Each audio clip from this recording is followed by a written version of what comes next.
আরে মাহবুদ আরে হলে নাকি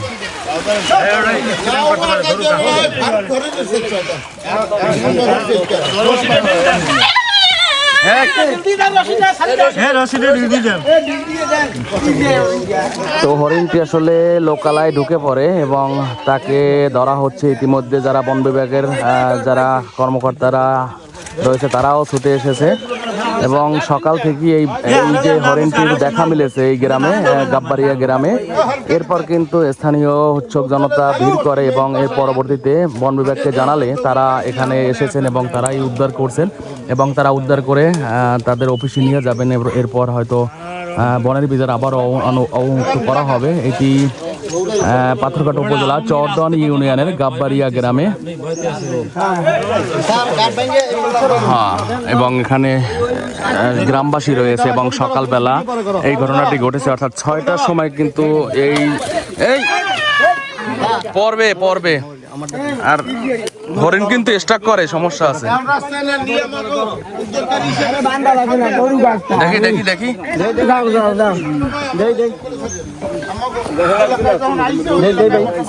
হ্যাঁ এলাকায় তো এই এলাকায় ছাড়ে না ও আইসে ওই বন্ধে উঠছে। হয় রাখবে না তো বাড়ি যেতে সালাম দিয়ে বেড়াইছে সকালবেলা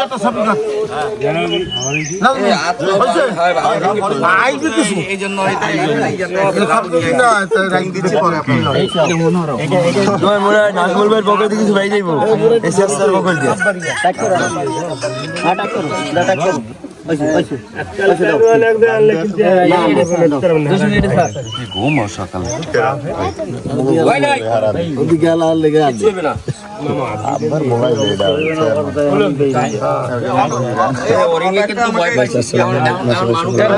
হরিণটি ইতিমধ্যে আসলে আতঙ্কে আছে, কারণ এখানে যারা গ্রামবাসী রয়েছে সবাই মিলিয়ে কিন্তু একে ধরছে এবং ধরে বেঁধে ফেলছে এবং এখানে বন বিভাগের লোকও রয়েছে।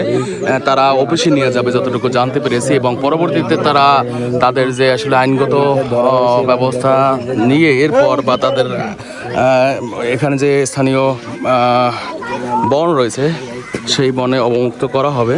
কুকুরে লড়াইয়া হরিণটা আনছে পর ওই জালে বাজার পর পোলাপানি কাটিয়ে দিয়েছে পর দৌড়ে আমার বাড়ি ঢোকার পর পুকুরের পারে আউলি দেওয়া আনলে ওইটার ভিতরে ঢুকিয়া যখন ওই হরিণ কাঁপার পরে আমি হরিণে বলতে আসি যে হরিণ তুই ভয় পাইস না, তোর ভয় পাওয়ার কোনো কারণ নাই, তুই বাঁচিয়েই থাকবি। আমি যখন বাঁচিয়ে আছি দুর্নইতে তখন হরিণরা মোটামুটি একটু সুস্থ হয়েছে। আর পর হরিণ আর কোনো তারা না করণে আমি হরিণের অনেকে বুস্টুস দিছি, কিন্তু হরিণ আমার কথা বুঝছে কিনা আমি জানি না। কিন্তু হরিণ আর একটা জায়গাও এক পাও জায়গাও সে লড়ে নাই। ওই জায়গায় হরিণ আমাকে বলার পর শোয়ার পর আমি স্থানীয় যারা বর্তমান বিএমপির ক্ষমতাশীল আছে তাকেও আমি ফোন দিছি। এরপর তোমারে ফোন দেওয়াইছি, সাংবাদিকরে ফোন দেওয়াইছি, ফরেস্টার অফিসে ফোন দেওয়াইছি, সকল জায়গায় ফোন দেওয়াইয়া হরিণ কি তারা ওই ফরেস্টাররা আসার পরে তাগো হাতে সমিত করে দিয়েছে। এটা আমি বিশ্বস্ত সূত্রে জানছি, এটা ওই নদী থেকেই ওর এরকম একটা খবর পাওয়া যায়। ভোরবেলায় মোস্তফা ফরাজি আমার ফোন দিয়ে জানাইছে যে আমাদের বাড়িতে মামা কুকুরের লড়াই একটা হরিণ নিয়ে আসছে।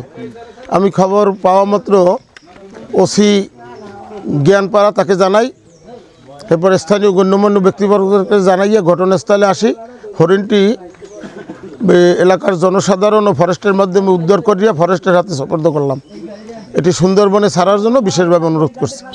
অবশ্যই অনেক লোক হয়েছে এটা দেখার জন্য। এলাকায় তো হরিণ আসলে দেখার মতন জিনিস না, যার জন্যই অনেক লোকজন এখানে জড়ো হয়েছে দেখার জন্য।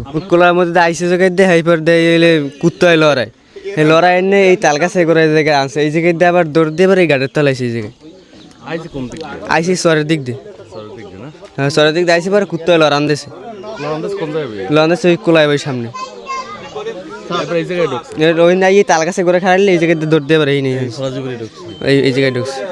আমরা এটা পুকুরে স্থানীয় গাব্বারিয়া এলাকায় পাথরঘাটা উপজেলার চরদোয়ান ইউনিয়নের গাব্বারিয়া এলাকায় হরিণটি পেয়েছি এখন হরিণটি জীবিত উদ্ধার করা হয়েছে। আমরা স্থানীয় জনগণের সহায়তায় হরিণটি জীবিত উদ্ধার করতে সম্ভব হয়েছে এবং হরিণটি জীবিত অবস্থায় বর্তমানে জ্ঞানপাড়া টহলবালি অফিসে নিয়ে যাওয়া হবে এবং প্রাথমিক চিকিৎসা শেষে এটার যে আবাসস্থল সুন্দরবনে সেখানেই ফেরত দেওয়ার চেষ্টা করব আমরা। তবে আমরা প্রাইমারি চিকিৎসা দেখব তার শারীরিক অবস্থা কি, তাকে সুষ্ঠুভাবে যাতে সে যে ভয়টা পাইছে ওই ভয়টা কাটানোর পরে তাকে সুন্দরবনে তার স্থানে প্রকৃতিতে তাকে অবমুক্ত করা হবে।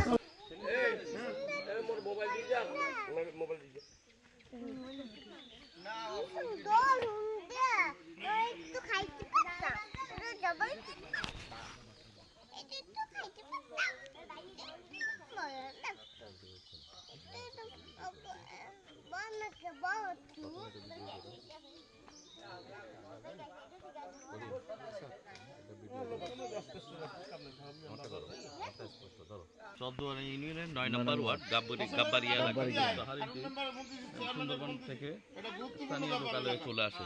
তো আমরা বন বিভাগ চেষ্টা করছি যাতে হরিণটি সুষ্ঠুভাবে উদ্ধার করে তার বনাঞ্চলে তার যেখানে সে তার আবাসস্থল তাকে সেখানে ফেরত দেওয়া।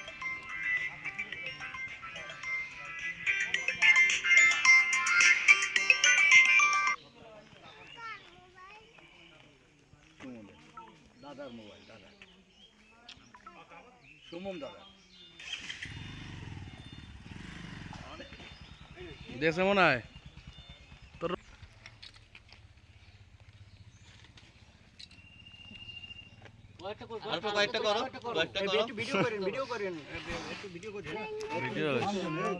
বান্ধে রাখছো ধরছি না দৌড়তে বানাইলে